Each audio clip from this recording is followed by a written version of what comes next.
Now question number 9। Question number 9 के अंदर कहता है कि construct continuous frequency distribution of the weights recorded to nearest bound of 40 college students.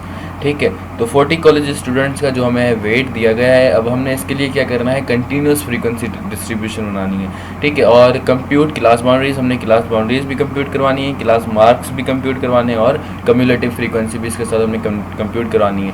अब हमने कंटिन्यूस फ्रीक्वेंसी डिस्ट्रीब्यूशन बनानी है, यानी कि हमारे पास जो क्लासेस होंगी, क्लासेस कंटिन्यूस होंगी, और कंटिन्यूस क्लासेस निकालने के लिए हमारे पास एक पूरा प्रोसेस होता है, पहले हमें वो करना पड़ेगा। ठीक है, तो इसका सोल्यूशन करेंगे। सोल्यूशन के कुछ स्टेप्स हैं। सबसे पहले हमने देखना है कि नंबर ऑफ ऑब्जर्वेशंस कितनी है।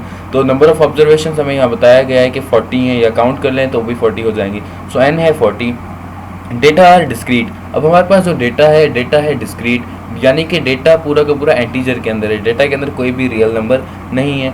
सो m जब भी डेटा डिस्क्रीट होता है तो m 0 होता है, क्योंकि डेसिमल पॉइंट के बाद कोई भी डिजिट नहीं है। सो m इजिकल्स टू 0। अब निकालेंगे रेंज। रेंज होती है maximum value minus minimum value. Maximum value है 176 और मिनिमम वैल्यू है 119। सो 176 माइनस 119, तो ये हो जाएगी 57। सो रेंज कितनी आ गई आपके पास, 57। अब निकालते हैं नंबर ऑफ क्लासेस।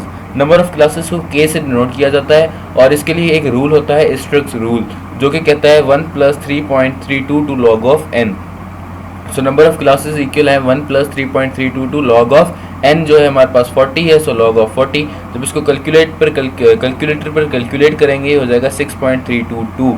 ठीक है, ये सीलिंग अप्रोक्सीमेशन के अंदर है, इसलिए इसको हम राउंड ऑफ करके 7 बाहर निकालेंगे। सो नंबर ऑफ क्लासेस आपके पास कितनी आ गई, 7। अब आ जाए क्लास इंटरवल या क्लास विड्थ। इसका फार्मूला होता है 1/10m into r/k into 10m। सो 1/10m, m हमारे पास 0 है तो 0, r जो है वो 50, यानी कि रेंज 57 है, नंबर ऑफ क्लासेस 7 है। सो 57/7 इंटू 10m, m हमारे पास क्या है, 0, सो 0। सो 1/10 मीन्स 1, और जब इसको कैलकुलेटर पर कैलकुलेट करेंगे ये हो जाएगा 8.142। ये 8.142 सीलिंग अप्रोक्सीमेशन के अंदर है, 9 होकर बाहर आ जाएगा, 19 द 9। नंबर ऑफ क्लासेस आपके पास कितनी आ गई हैं, 9 आ गई हैं। अब आप निकालेंगे स्पेसिंग बिटवीन द क्लासेस, कि क्लासेस के बिटवीन क्या स्पेस है, उसको d से नोट किया जाता है, और फार्मूला होता है 1/10m। सो 1/10m जो है वो 0 है। सो 1/10 मीन्स 1। तो आपके पास स्पेसिंग बिटवीन द क्लासेस कितना आ जाएगा, 1 आ जाएगा। अब आ जाते हैं स्टार्टिंग लोअर क्लास लिमिट। अब जो हमने क्लास बनानी है उसकी स्टार्टिंग लोअर क्लास लिमिट क्या होगी। सो लोअर क्लास लिमिट हमारे पास मिनिमम ऑब्जर्वेशन जो होती है वो फर्स्ट क्लास की लोअर क्लास लिमिट होती है, जो कि 119 है। तो इसकी लोअर क्लास लिमिट कितनी है, 119। फर्स्ट क्लास की अपर क्लास लिमिट निकालने के लिए फार्मूला होता है lower class limit plus h minus D. सो लोअर क्लास लिमिट 119 है, h 9 है, d 1 है। सो 119 प्लस 9 माइनस 1 कैलकुलेट किया, ये हो जाएगा 127। सो आपके पास फर्स्ट क्लास की जो अपर क्लास लिमिट है वो आ जाएगी 127। अब हमने क्लास बाउंड्रीज भी कंप्यूट करवानी है। सो आपके पास जो लोअर क्लास बाउंड्री होती है, लोअर क्लास बाउंड्री निकालने के लिए, फर्स्ट क्लास की लोअर क्लास बाउंड्री निकालने के लिए फार्मूला यूज करेंगे फर्स्ट क्लास की लोअर क्लास लिमिट में से माइनस करवा देंगे d/2 को। सो फर्स्ट क्लास की लोअर क्लास लिमिट है 119। सो 119 में से माइनस करवा दें d 1 है अपॉन में 2। सो 119 का 119, 1/2 का मतलब होता है 0.5। सो 119 minus 0.5, it will be 118.5। So first class की जो लोअर क्लास बाउंड्री है वो कितनी आ गई, 118.5। अब फर्स्ट क्लास की निकालते हैं अपर क्लास बाउंड्री। सो अपर क्लास बाउंड्री इक्वल होती है lower class upper class limit के अंदर d/2 को ऐड कर दें। सो फर्स्ट क्लास की जो अपर क्लास लिमिट है वो है 127। सो 127 के अंदर हमने ऐड कर दिया d/2। सो 127 का 127, 1/2 का मतलब है 0.5। सो 127 प्लस 0.5, इट विल बी 127.5। अब जो आपके पास फर्स्ट क्लास थी, फर्स्ट क्लास की लोअर क्लास बाउंड्री है 118.5 और फर्स्ट क्लास की अपर क्लास बाउंड्री है 127.5। अब आप क्या करेंगे, बाय एडिंग h की वैल्यू क्या है 9। In these limits and boundaries we get all other limits and boundaries. अब जो आपने फर्स्ट क्लास की क्लास लिमिट्स और क्लास बाउंड्रीज निकालनी है, इनके अंदर आप ओनली d यानी कि d के 9 के 9 ऐड करवाते जाएं, आपके पास बाकी क्लासेस की जो है वो लिमिट्स और बाउंड्रीज खुद ही आती जाएंगी। ठीक है, अब हम बना लेते हैं टेबल। हमारे पास क्लास लिमिट्स हैं तो एक क्लास लिमिट्स का टेबल, क्लास बाउंड्रीज हैं तो क्लास बाउंड्रीज का टेबल, क्लास मार्क्स भी निकालने हैं तो क्लास मार्क्स का टेबल, फ्रीक्वेंसी निकालनी है, फ्रीक्वेंसी का टेबल, कम्युलेटिव फ्रीक्वेंसी तो कम्युलेटिव फ्रीक्वेंसी का एक कॉलम बना देंगे, ठीक है। अब फर्स्ट क्लास की जो जो चीज़ें हम यहाँ पर ऊपर निकाल कर आए हैं वो लिख लें। अब अगर हम देखें फर्स्ट क्लास यानी कि स्टार्टिंग लोअर क्लास लिमिट क्या है 119 और स्टार्टिंग अपर क्लास लिमिट क्या है 127।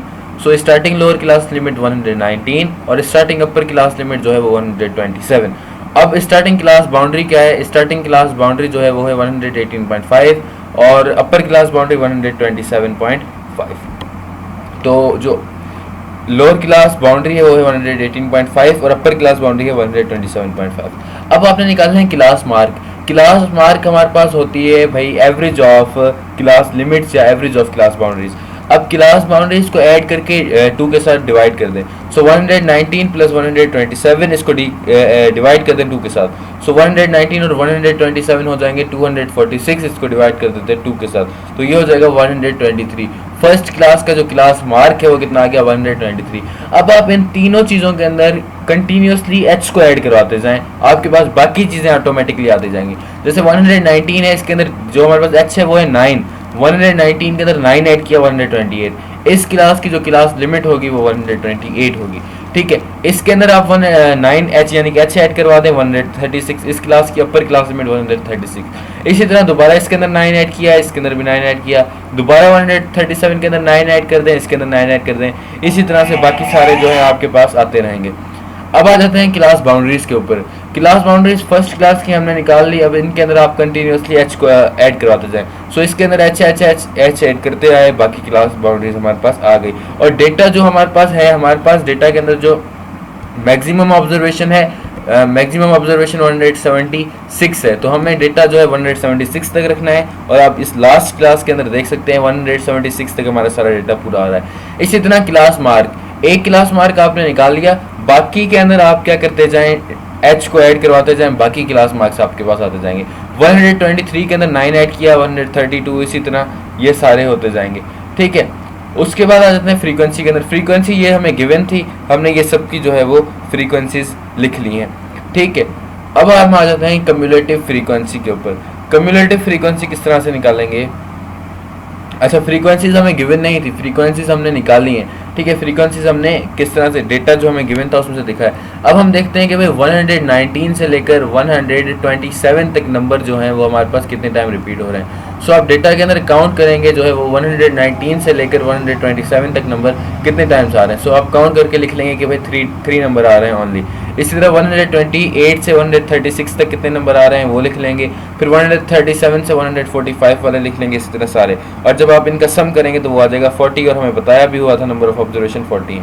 अब कम्युलेटिव फ्रीक्वेंसी, कम्युलेटिव फ्रीक्वेंसी के लिए आप क्या करेंगे, सक्सेसिवली क्लासेस की फ्रीक्वेंसीज को ऐड करवाते जाएंगे। 3 का 3, अब इस 3 के अंदर आप नेक्स्ट क्लास की फ्रीक्वेंसी ऐड करवा दें। सो 3 प्लस इस क्लास की फ्रीक्वेंसी 6 है, 3 प्लस 6 आ जाएगा 9। अब आप 9 के अंदर ये वाली फ्रीक्वेंसी ऐड करवा दें, इस क्लास की कम्युलेटिव आ जाएगी 9 प्लस 10 19, इस क्लास की फ्रीक्वेंसी है 19। अब 19 के अंदर आप ये 12 ऐड करवा दें, आपके पास आ जाएगी इस क्लास की फ्रीक्वेंसी, कम्युलेटिव फ्रीक्वेंसी। 31 के अंदर 4 ऐड करवा दें 35, 35 के अंदर 3 ऐड करवा दें 38, 38 के अंदर 2 ऐड करवा दें 9 आ जाएगा 40, और 40 इक्वल है नंबर ऑफ ऑब्जर्वेशन के। जब भी आपके पास लास्ट क्लास की cumulative frequency number of observation के इक्वल आ जाए, इट मींस हमने कम्युलेटिव फ्रीक्वेंसी सही निकाली है, ठीक है। अब ये हमारे पास बन गया है continuous frequency distribution table with class boundaries and class marks and cumulative frequency. अब हम डेटा को देख के, यानी कि अब डेटा ग्रुप्ड हो चुका है, अब डेटा को देखना या देख कर डेटा को समझना हमारे लिए बिल्कुल ईजी है। So that's all about question number